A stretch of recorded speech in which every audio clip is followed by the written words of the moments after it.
जैसा मान साहब ने कहा, पंजाब गुरुओं की धरती है, पीर पैगंबरों की धरती है, जिन्होंने ऐसे ऐसे संदेश दिए जो सदियों से केवल पंजाब नहीं, केवल देश नहीं, दुनिया को इंस्पायर करते आ रहे हैं। पंजाब मेहनतकश लोगों की धरती है। यहाँ के मेहनतकश किसानों ने जब जब देश पे अन्न का संकट आया, उन्होंने अपनी मेहनत से देश को अन्न प्रोवाइड किया है, देश का पेट भरा है। पंजाब देशभक्तों की धरती है। स्वतंत्रता सेना संग्राम में, फ्रीडम स्ट्रगल में सबसे ज्यादा कुर्बानी देने वाले पंजाबी थे, और आज भी हमारी फौज में सबसे ज्यादा पंजाबी आज आपको देखने को मिलते हैं। और पंजाब एंटरप्रेन्योर्स की धरती है, बिजनेसमैन की धरती है। यहाँ के खून में एंटरप्रेन्योरशिप है। बच्चा पैदा होते ही ये सोचता है कि क्या करना है आगे चल के। एक मजाक चलता है कि अगर कल को चांद पे मनुष्य का निवास हुआ तो सबसे पहले वहां पे पंजाबी ढाबा खुलेगा। एक टाइम ऐसा था 1980s में, जब पंजाब नंबर 1 पे होता था देश के अंदर पर कैपिटा इनकम में। पंजाब नंबर 1 पे होता था इकोनॉमिक स्टेटस में। पूरे देश के अंदर इकोनॉमिकली पंजाब सबसे डेवलप्ड, तरक्की करने वाला राज्य होता था। लेकिन पिछले 40 साल के अंदर कुछ हुआ ऐसा कि धीरे धीरे धीरे धीरे करते करते आज पंजाब 18वें स्थान पे पहुंच गया, 18th। पिछले 40 साल में क्या हुआ, मैं उसमें नहीं जाऊंगा, because this is not a political platform. लेकिन जब हमने 2022 में सरकार संभाली तो उस वक्त एक बहुत ग्लूमी एटमॉस्फेयर था। इंडस्ट्री छोड़ छोड़ के पंजाब छोड़ के जा रही थी। कोई मध्य प्रदेश जा रहा था, कोई हिमाचल प्रदेश जा रहा था, कोई उत्तर प्रदेश जा रहा था। इंडस्ट्री छोड़ के जा रही थी। पंजाब की इकोनॉमिक हालत बहुत खराब थी, बहुत ज्यादा कर्जा था पंजाब के अंदर। उस हालत में हमने पंजाब को संभाला था। हमने क्या किया, कैसे किया, इसको 2 मिनट में बताता हूं, पर थोड़ा सा डाइवर्जन। आम आदमी पार्टी को मैं पार्टी नहीं मानता। आप लोगों की भाषा में आम आदमी party is a political startup, और आप लोगों की भाषा में इट इज अ यूनिकॉर्न। मैं समझता हूं कि जो तरक्की आम आदमी पार्टी ने पिछले कुछ वर्षों में की है, जुम्मा 10-12 साल हुए हैं, और 10-12 साल के अंदर आम आदमी पार्टी एक नेशनल पार्टी बन गई है। आम आदमी पार्टी युवाओं की पार्टी है, पढ़े लिखे लोगों की पार्टी है।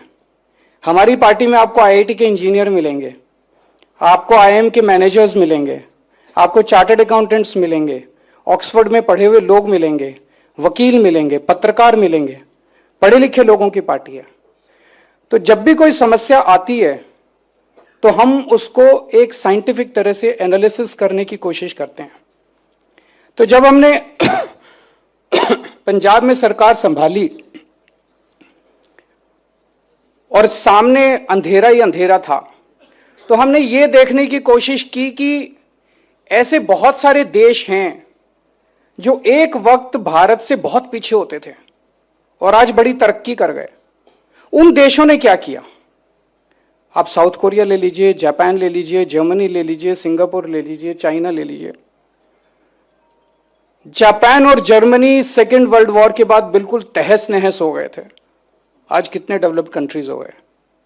सिंगापुर जब आजाद हुआ तो सिंगापुर में कुछ भी नहीं था, बुरा हाल था, हमसे बहुत पीछे था उस वक्त सिंगापुर। आज सबसे ज्यादा पर कैपिटा इनकम सिंगापुर की है। कोरियन वॉर के बाद साउथ कोरिया का बुरा हाल था, आज south Korea is one of the most developed countries. China कुछ दशकों पहले इंडिया से बहुत पीछे था, आज चाइना दुनिया का नंबर 1 कंट्री बना हुआ है। उन्होंने ऐसा क्या किया? तो 2 चीजें मोटी मोटी निकल के आ रही हैं जो उन्होंने की, और वहां से हम लोगों ने प्रेरणा ली। एक, उन्होंने अपने इंडस्ट्री के लोगों के साथ बैठ के ये देखा कि क्या करना है जिससे कि बहुत बड़े स्तर के ऊपर इंडस्ट्रियल डेवलपमेंट हो सके। इंडस्ट्री को क्या चाहिए, लोगों को क्या चाहिए, बिजनेस करने वाले लोगों को क्या चाहिए। इंडस्ट्रियल डेवलपमेंट बहुत 4% ग्रोथ, 5% ग्रोथ नहीं, एक बहुत एक्सपोनेंशियल ग्रोथ अगर आपको चाहिए तो क्या करने की जरूरत है। और दूसरा, उन्होंने अपने ह्यूमन कैपिटल में इन्वेस्ट किया। इन दो चीजों को मद्देनजर रखते हुए हमने वही किया। मैंने और मान साहब ने पिछले 2-3 साल के अंदर पंजाब के अंदर जगह जगह घूम घूम के सनतकार मिलनी, व्यापारी मिलनी, यानी कि इंडस्ट्रियलिस्ट और ट्रेडर्स व्यापारियों के साथ मिल मिल के इतनी मीटिंग्स की हैं और उनकी बातें सुनी है कि आपको क्या चाहिए। अगर हम अपने एसी कमरे में हम या अफसर बैठ के ये सोचे कि हमें सब कुछ पता है, हमें कुछ नहीं पता।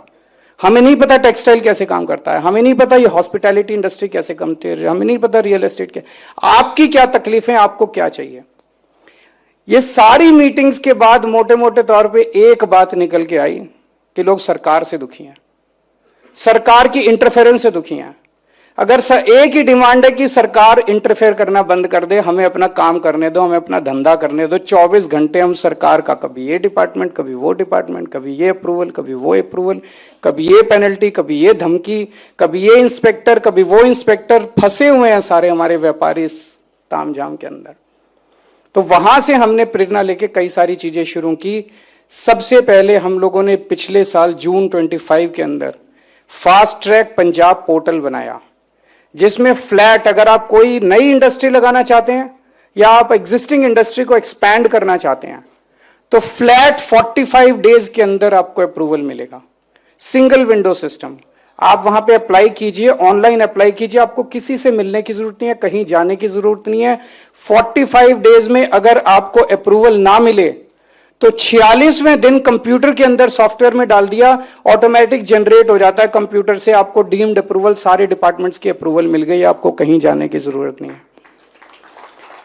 जब मैं ये कह रहा हूं, आप में से बहुत सारे लोग सिनिकली सोच रहे होंगे मन में, पूरे देश के अंदर, मैं भी पहले सरकार में ही काम करता था, एक अफसर की तरह काम करता था। ये सिंगल विंडो शब्द बड़ा खराब हो गया, जिसको देखो वही कहता सिंगल विंडो, जिसको देखो वही कहता सिंगल। होती नहीं है सिंगल विंडो, कहीं कहने को होती है सिंगल, पर पंजाब की अलग है।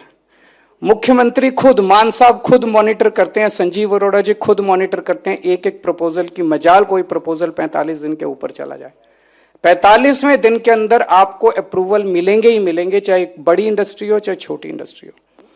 मैं भी सुन रहा था, मंजाल साहब कह रहे थे कि why should we go at the outer limit.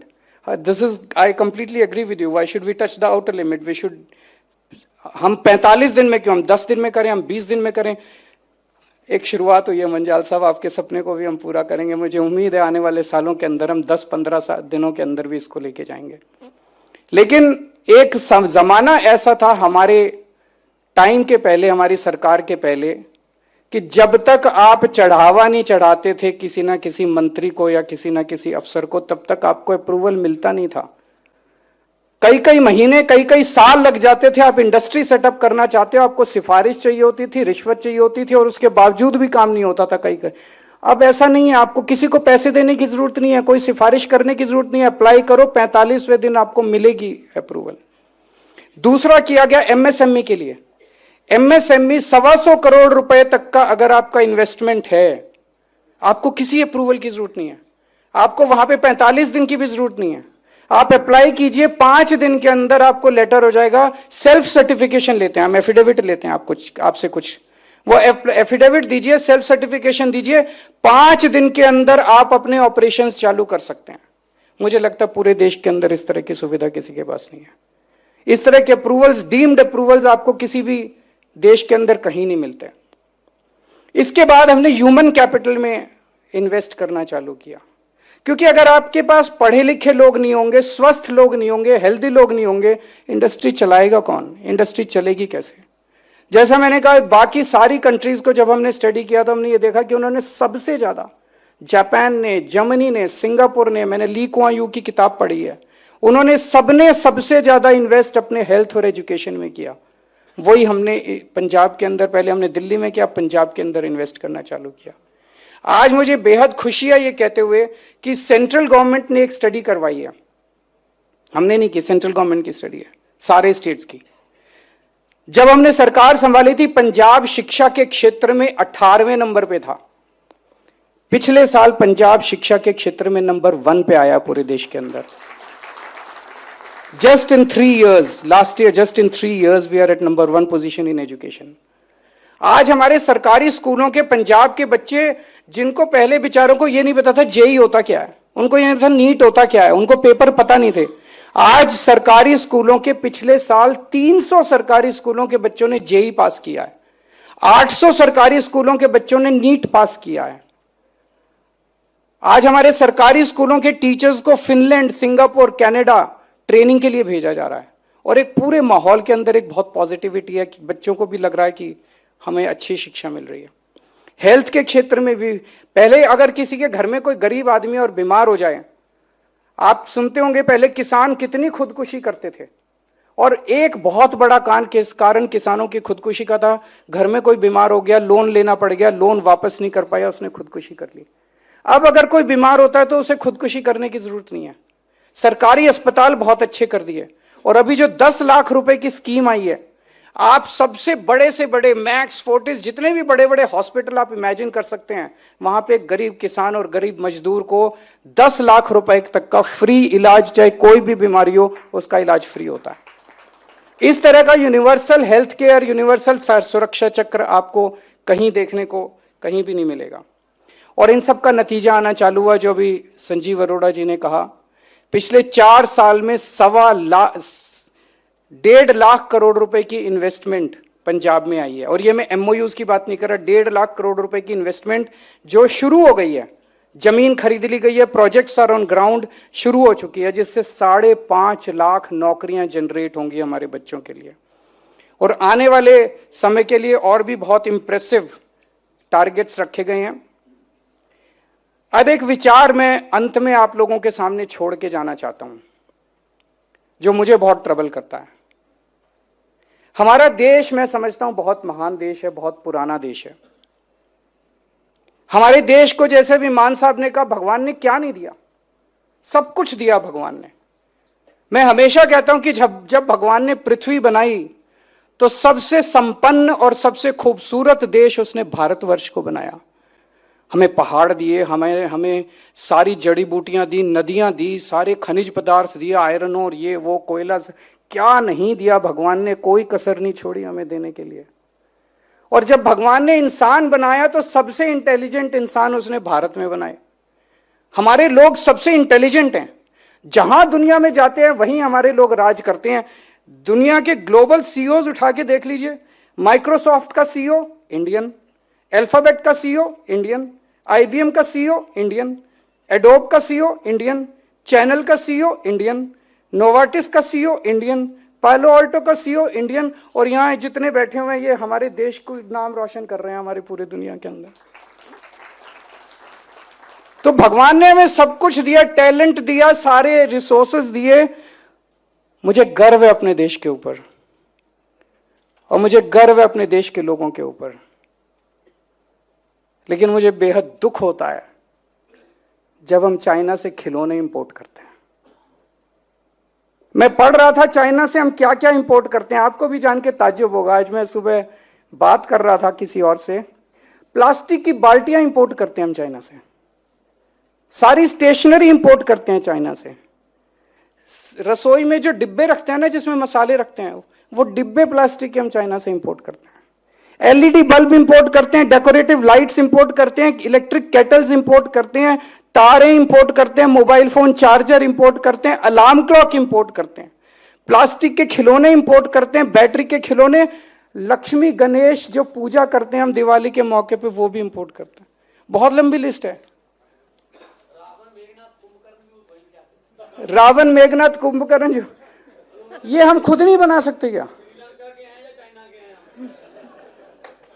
ये हम खुद नहीं बना सकते क्या? हम खुद भी बना सकते हैं। हम क्यों नहीं बना सकते? हम बहुत, यहाँ पे इतने बड़े बड़े लोग बैठे हैं, स्मॉल स्केल के, मीडियम स्केल के, बड़े बड़े लार्ज स्केल के, इतने बड़े बड़े लोग बैठे हैं, हम खुद नहीं कर सकते? हम खुद कर सकते हैं। फिर चाइना से इंपोर्ट करने की क्या जरूरत है? मैं किसी से बात कर रहा था, वो कह रहा था चाइना का माल सस्ता होता है। अरे हम क्यों नहीं बना सकते सस्ता माल?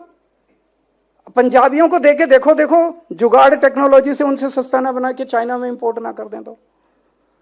मैं खुद आईआईटी से हूं, मेरे दोनों बच्चे आईआईटी के हैं। मैं आईआईटी खड़गपुर से हूं, मेरे दोनों बच्चे आईआईटी दिल्ली से हैं। थोड़ी बहुत इंजीनियरिंग तो जानता हूं मैं भी। हमें मौका तो दो, हमें को 75 साल में हमारे देश की सरकारों ने हमारे देश के लोगों पे यकीन नहीं किया। यहाँ बैठे हुए लोग बहुत टैलेंटेड हैं, इस हॉल के अंदर बैठे हुए, बाहर बैठे हुए लोग बहुत टैलेंटेड हैं, उनको मौका तो दो। हमारे सिस्टम इतने खराब हैं देश के अंदर कि किसी को कुछ करने ही नहीं देते। बड़ा मुंह छोटी बात होगी, लेकिन मेरी आज आप लोगों से गुजारिश है।